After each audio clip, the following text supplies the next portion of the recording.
Bonjour à tous, on va démarrer. Tout d'abord, merci d'être présent pour ce webinaire. Petit rappel, même si c'est écrit en gros, évidemment, protection contre les ransomware, l'efficacité du stockage objet immuable. Donc, on va avoir une petite demi-heure à passer tous ensemble autour de ce sujet-là. Et pour démarrer, ce que je te propose, Arthur, c'est peut-être de te présenter. Ouais. Arthur Danger, bonjour à tous. Je suis directeur avant-vente et en charge des solutions Netways. Et mon rôle aujourd'hui, c'est de vous présenter un petit peu, de parler avec vous du stockage objet et de vous présenter un petit peu nos solutions autour de ce stockage.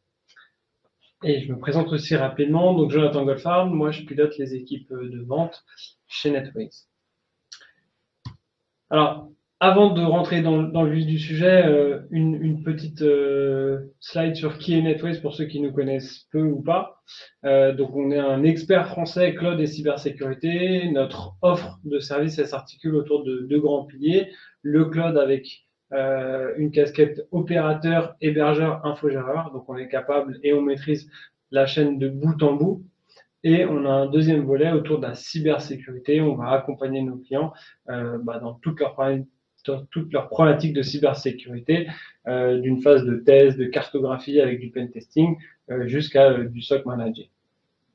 Ce qui est important et ce qu'il faut savoir, alors je ne l'ai pas dit, ça fait un peu plus de 15 ans qu'on existe, on a une cinquantaine de collaborateurs, et vous avez vu, experts français, donc toutes les équipes sont basées en France, et toutes nos infrastructures sont elles aussi basées en France.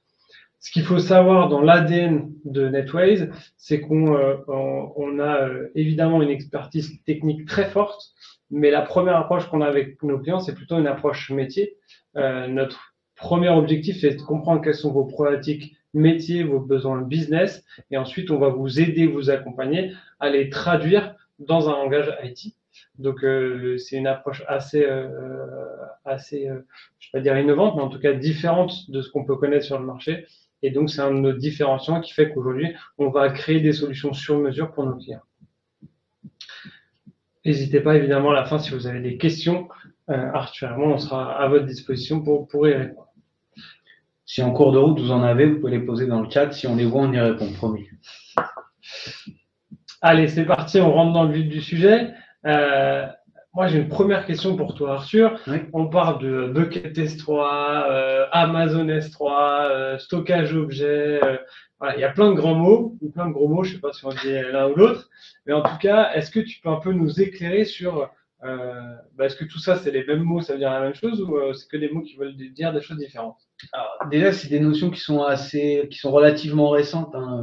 Ça a, globalement moins d'une vingtaine d'années. Donc, c'est quand même quelque chose au regard de l'IT qui est relativement récent.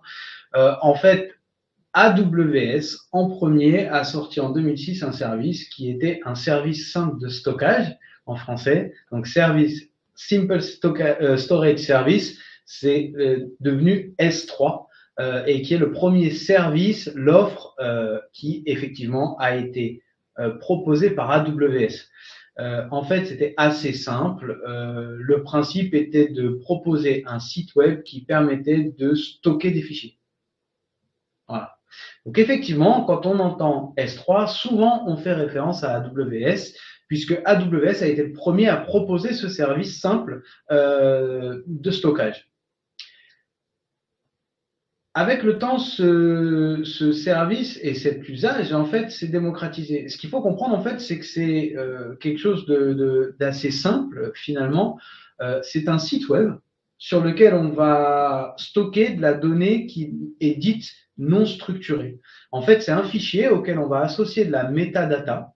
La métadata, c'est des données d'exploitation. Hein. C'est comme on va dire, des instructions. C'est presque un mode d'emploi. Donc, vous avez la donnée avec le mode d'emploi. C'est données plus fichier plus la métadata constitue l'objet.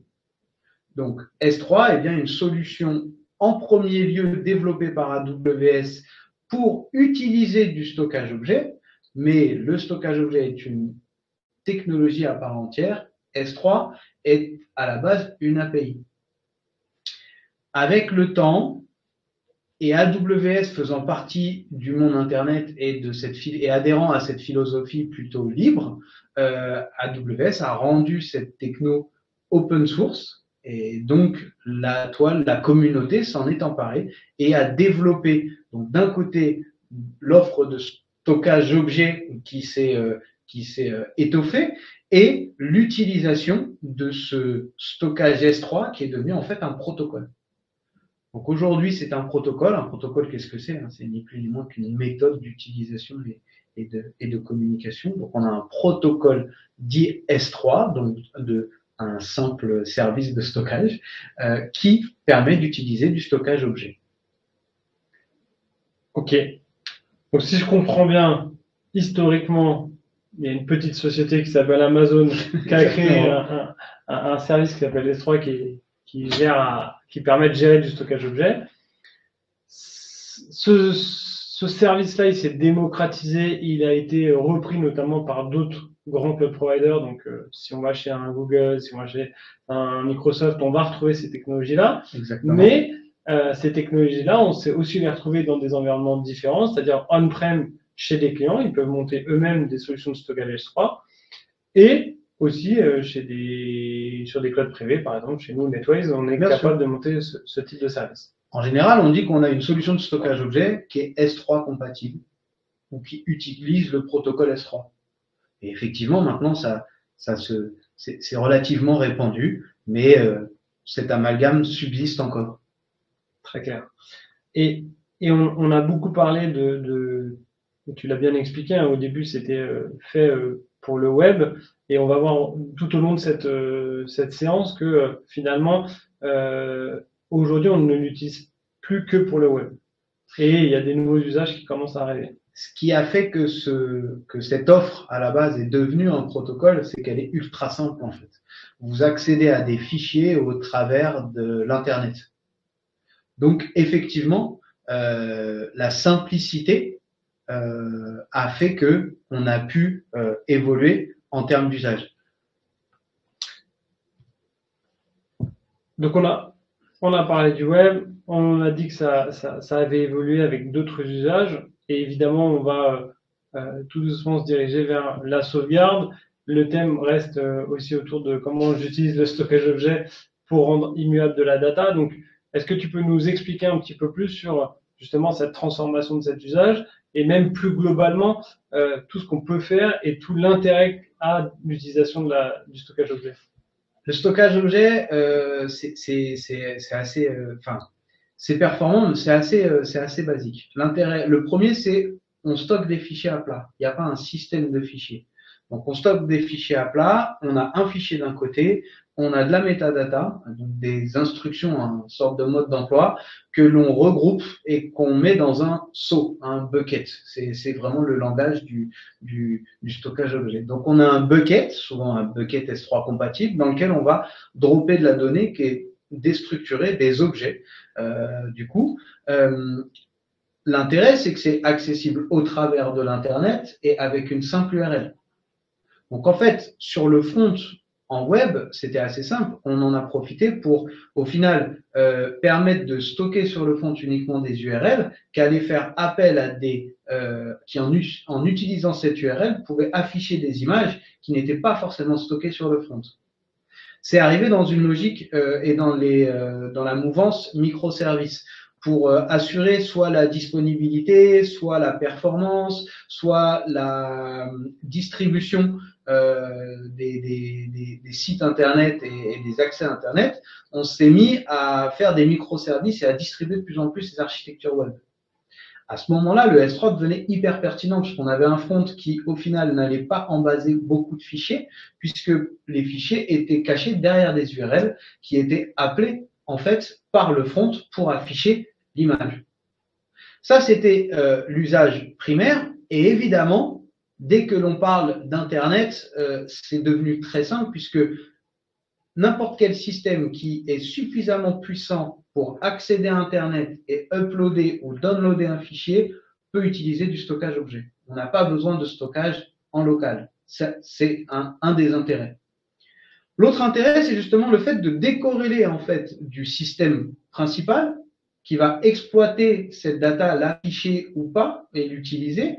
On décorrèle et on opère ce qu'on appelle une rupture protocolaire. Parce qu'en fait, vous avez un système, imaginons un environnement classique web, Linux, Apache, MySQL, PHP. Lui, exploit va afficher la donnée, mais la donnée, au final, est appelée au travers d'une URL. Si un ransomware venait attaquer le système principal, il ne peut pas attaquer au travers de l'URL et au travers d'Internet. Heureusement, on n'attrape pas encore des ransomware en surfant sur Internet. Il ne peut pas attaquer la cible et donc le stockage objet au travers de l'URL. Donc, on a une rupture protocolaire qui est là aussi très intéressante. Le dernier point, c'est cette notion de métadonnées et en fait d'instructions que l'on peut fournir. C'est dans ces métadonnées, on peut faire beaucoup de choses. On peut notamment gérer le versionning. En fait, je vais vous donner un exemple simple. Vous me confiez aujourd'hui un fichier avec une instruction en me disant c'est le fichier du jour A. Le lendemain, vous n'avez pas besoin de me reconfier le fichier et de me dire c'est le fichier du jour B.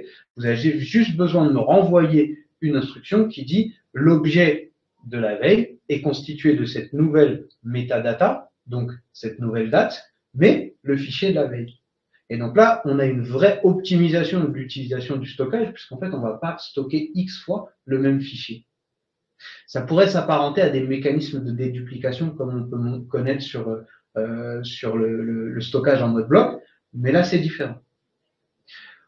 Cette metadata va aussi permettre de donner des instructions. Et il y a une fonctionnalité qui est assez connue, qui s'appelle le WORM, Read Once, Write Many. C'est l'inverse, Write Once, Read Many, où en fait, on va pouvoir donner l'instruction à l'objet de dire, vous êtes capable de consulter l'objet autant de fois que vous voulez, mais vous ne l'altérez jamais. Et là, c'est pratique. Dès qu'une application sait utiliser et parler le stockage d'objets et donc manipuler des objets, elle sait donc lire des instructions d'un côté et faire quelque chose du fichier qu'on lui présente. Et c'est là l'intérêt, c'est que vous pouvez dire à une application type sauvegarde, ce fichier qui, je suis sûr, n'a jamais été altéré, tu le prends pour le remettre sur un système et remettre le système en route.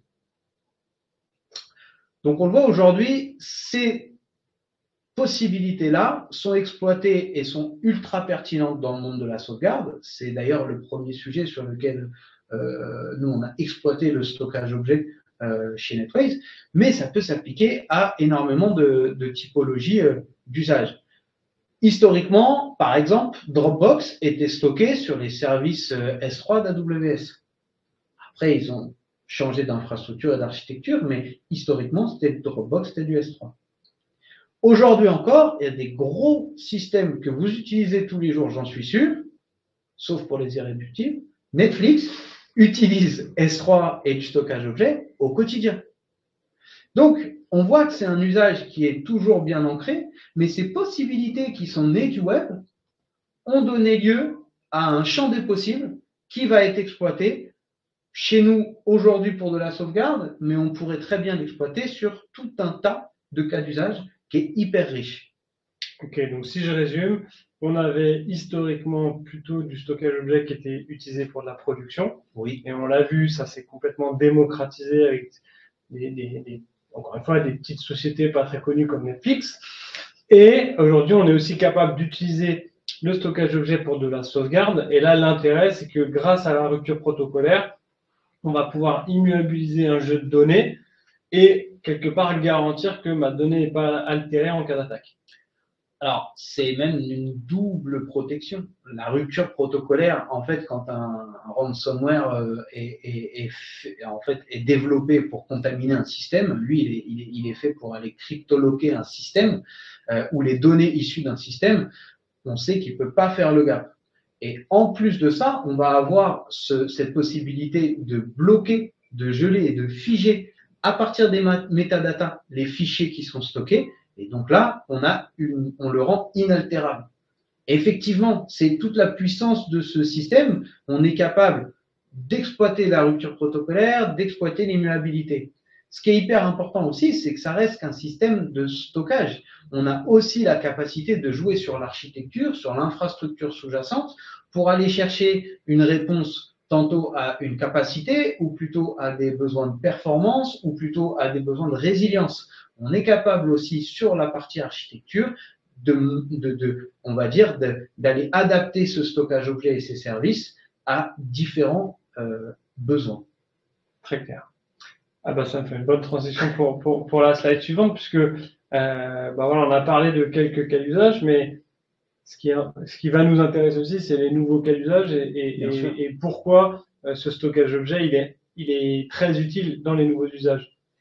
Alors, on a parlé de Netflix. Nouveau, je ne sais pas. C'est vrai que Netflix commence à avoir quelques années, mais Netflix est typiquement l'intérêt, vous l'aurez compris, vous avez une application qui est très légère pour votre télé. Heureusement, vous ne téléchargez pas l'intégralité des films sur votre télé, sinon nos télés n'y suffiraient pas, et vous permet d'aller streamer du contenu efficacement, sans latence, etc. On a parlé également de la partie sauvegarde et archivage, ce qui va nous permettre de redonner vie en cas d'attaque à des systèmes grâce à des données qui ont été en quelque sorte sanctuarisées. Mais on a aussi tous les usages liés à l'IoT. On a par exemple un client qui a des capteurs répartis un petit peu partout. Ces capteurs ont accès en fait à Internet et vont en permanence dropper les fichiers, les informations qui sont captées et capturées sur le stockage S3 NetWise. On va avoir un autre cas d'usage, puisque NetWise est hébergeur de données de santé, c'est typiquement l'imagerie médicale. Alors, pourquoi je parle d'imagerie médicale? Parce qu'on a une quantité phénoménale d'images produites quotidiennement dans les hôpitaux. On sait que demain, on peut avoir des réseaux de médecins. Doctolib, par exemple, on peut imaginer du stockage objet pour votre ordonnance, qui soit consultable par le médecin qui l'a émis, mais aussi par la pharmacie, etc. On a dans le milieu médical associé et couplé à de l'hébergement de données de santé, là aussi un cas d'usage magnifique et un champ des possibles encore extrêmement important. Il y a une question qui me brûle les lèvres parce que dans toutes les discussions aujourd'hui, est-ce que c'est le cas, par exemple, d'un chat GPT qui utilise pleinement cette fonctionnalité? Alors, chat GPT, c'est particulier. En fait, ce qu'il faut comprendre, c'est que le stockage objet ne répond pas à tous les usages. On ne fait pas de la base de données sur du stockage objet. En fait, le stockage objet va se permettre de déporter d'un système X la data et de le rendre accessible au travers de l'Internet. Donc, on y met des fichiers. C'est des fichiers audio, des fichiers vidéo, c'est des fichiers texte, des PDF, mais on n'y met pas de base de données et on ne fait pas de l'exploitation en run. Pour le coup, ChatGPT va énormément exploiter des infrastructures d'IA et de la base de données et de la data, on va dire, brute, qui doit être compilée au sein du système et ne fait pas appel à des fichiers. On a cité l'exemple de Doctolib, mais on a énormément d'applications comme ça. Par exemple, les réseaux sociaux stockent les images, vous savez, de profil sur du S3, parce que c'est tellement plus simple d'aller en baser sur le front de l'URL plutôt que d'aller stocker des quantités monstrueuses d'images et les rendre accessibles depuis n'importe quel point du globe. Et ben, on arrive à l'une des dernières slides, ou à la dernière. On en a parlé un petit peu en introduction sur la capacité d'un NetWise d'aller proposer justement du stockage objet. Oui. Est-ce que tu peux nous en dire un petit peu plus sur l'offre de service qu'on propose à nos clients? Alors, comme tout ce qui compose nos infrastructures, on s'est basé sur les meilleures technologies du marché. On a la chance d'avoir en France un des leaders internationaux mondiaux du stockage objet. Et on s'appuie donc sur Scality pour construire nos infrastructures de stockage objet chez NetWise. Toujours dans cette logique de proposer le meilleur, nous, on s'est appuyé sur les technologies Scality pour construire un géocluster réparti sur 3 de nos data centers et pour aller travailler dans un premier temps répondre à un besoin de résilience. Si vous mettez vos sauvegardes chez nous sur du stockage objet et que vous voulez bénéficier d'une immuabilité, en plus, vous avez la garantie d'avoir un stockage qui est réparti sur 3 data centers avec une tolérance de panne au sein du data center d'un nœud, une tolérance de panne au sein du nœud de plusieurs disques et une tolérance de panne au sein du cluster d'un data center entier. Encore une fois, on a été là travailler des besoins de disponibilité. Mais ce qu'il faut comprendre, c'est que NetWise construit des solutions sur mesure. On est capable aujourd'hui, en fonction de votre besoin, d'aller travailler de la performance grâce à nos architectures, d'aller travailler de la résilience ou d'aller travailler de la capacité. Et on est même capable d'aller construire avec vous des infrastructures qui soient complètement hybrides, avec une partie du stockage objet on-prem et une partie du stockage objet en débordement, en complément chez NetWise. Très clair. Et donc ce que tu dis là et ce que tu expliques, c'est deux choses. C'est un, que évidemment, on utilise le stockage objet pour proposer des offres de services autour du backup et de la sauvegarde, mais on est aussi capable de proposer du stockage objet pour de la production, comme on le disait tout à l'heure, pour des usages qui sont des usages plus traditionnels, ou en tout cas plus historiques que peuvent avoir nos clients. Complètement. Une autre question, parce qu'on parle d'hybridation et on le sait, hein, c'est un enjeu pour nos clients. En général, ils ont plusieurs technologies ou ils ont leurs data qui peuvent être sur plusieurs hébergements. Est-ce qu'aujourd'hui, vous êtes capable d'aller intégrer du stockage objet chez un client et de le mettre en place, le piloter, le gérer au day-to-day? Tout à fait. Tout à fait. C'est encore une fois, nous, notre volonté, c'est de répondre à un besoin. Si on a un besoin en local, on y répondra, mais au même titre que si on a un besoin sur un cloud ou dans un data center tiers, on y répondra aussi. Encore faut-il qu'il réponde à un besoin métier de notre client. La promesse de NetWise, c'est de répondre avant tout à vos besoins et de s'adapter à vos métiers. La complexité technique, normalement, ça nous regarde. Très bien. Une dernière question pour ma part, parce que je vois que le temps file, donc après je m'arrête là. On sait qu'on a des clients qui utilisent et qui maximisent l'utilisation du cloud public. Oui. Donc il faut avoir des applis sur Amazon, sur GCP, sur Azure, etc., qui vont utiliser justement les services de stockage objet de ces grands cloud providers. Est-ce que vous, NetWise, vous êtes capable de soit backuper ces environnements sur vos infrastructures, soit de travailler avec ces environnements? Comment vous gérez cette hybridation justement? On est capable d'accompagner nos clients sur du cloud public, on est capable d'être en complément, en alternative et en secours du cloud public. Donc c'est, encore une fois, on a avant tout des capacités qui sont techniques, on a avant tout des experts, et que ce soit des experts techniques ou des experts fonctionnels, des experts en cybersécurité, notre volonté est vraiment de répondre à un besoin. Aujourd'hui, par exemple, on a des clients qui utilisent les services NetWise pour aller sauvegarder l'ensemble des plateformes. On sait que les systèmes d'information évoluent. Pour beaucoup, vous avez des infrastructures on-prem, vous avez des infrastructures des services que vous avez migrés dans le SaaS. Vous avez des services peut-être sur un pays, sur un autre, sur une plateforme VMware, sur une plateforme Hyper-V ou même en physique. Et vous avez aussi peut-être une infrastructure dans le cloud public. L'idée, nous, c'est d'être capable de vous apporter un soutien en transverse sur toutes ces plateformes. On a beaucoup de clients qui font du stockage sur l'ensemble de leur plateforme chez nous. Ça permet de secourir l'ensemble des systèmes d'information du client, quelle que soit la plateforme.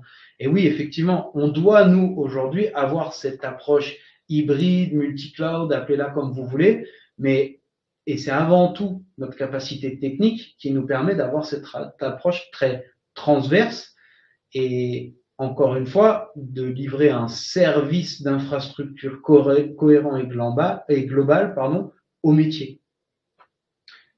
Merci Arthur, je pense qu'on va passer à toutes les questions, s'il y en a. Je me mets sur les questions. J'ai une première question. On sait qu'il y a des logiciels de backup qui garantissent de l'immuabilité. Quel est l'intérêt de passer par du stockage objet? En général, les logiciels de backup, c'est pas vraiment en termes de garantie, mais ils vont utiliser des mécanismes. Et aujourd'hui, on va dire que la quasi-totalité en tout cas bon nombre des softs et des fronts de backup savent parler S3.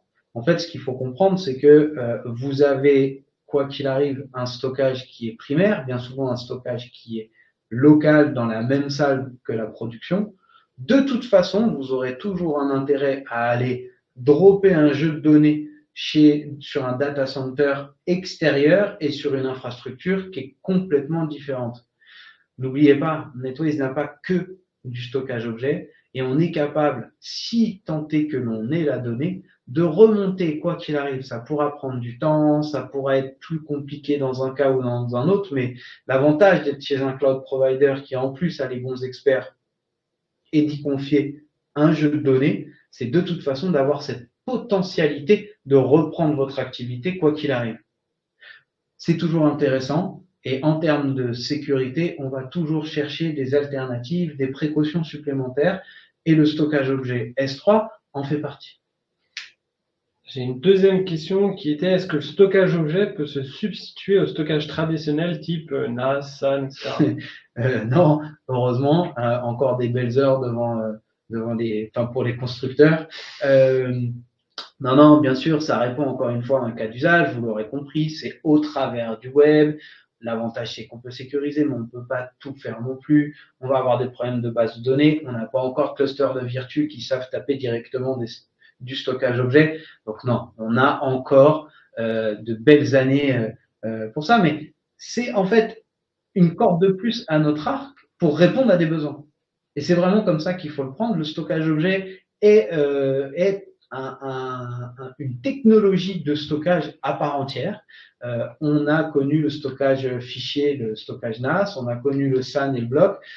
On connaît maintenant le protocole S3 et le stockage objet. On a d'ailleurs d'autres protocoles que S3 pour attaquer de l'objet. Ça fera peut-être l'objet d'un nouveau séminaire alors. Exactement. Super. Eh ben, un grand merci Arthur. On a presque tenu l'engagement de la durée du webinaire, parce qu'il est 12h01.